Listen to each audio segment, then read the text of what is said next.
Hello' guys, আমাৰ আইতা দুগৰাকী মানে ভূত দি ঘৰলৈ যাব পৰা নাই যেন, সেইকাৰণে লৈও অহা হ'ল। এতিয়া থৈ আহিব গৈছোঁ। কি ধুনীয়াকৈ বহিছে দেখিছে। আপোনাৰ দুজনী বাই ভনী নেকি? ওচৰা ওচৰি। আপোনাৰ ভূত দিয়া হ'ল ন, দেখিছেনে? মা নিজৰ ভূতটো দিবলৈ কাৰণে তেওঁলোক কেনেকৈ ওলাই আহিছে।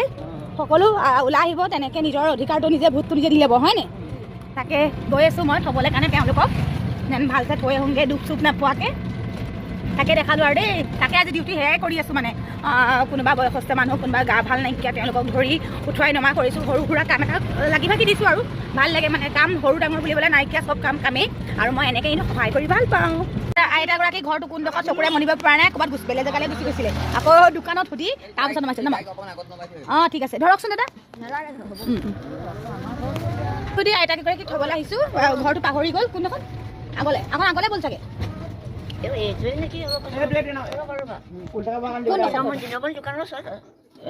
দোকানখন আগলৈ নেকি? নহয়, এইটো আগলৈ ব'ল। অঁ সেইকাৰণে সুধি থ'বলৈ আহিছোঁ। তেওঁলোকে ভূত দিবলৈ গ'ল, কিন্তু আহিব পৰা নাই। সেইকাৰণে মই থ'বলৈ আহিছোঁ। এইখন নেকি তুলুমণি দোকান? অঁ এই আইতাগৰাকী ঘৰ এইডোখৰতে নি বাৰু? কোনডোখৰ? অঁ এইটো হয় নেকি?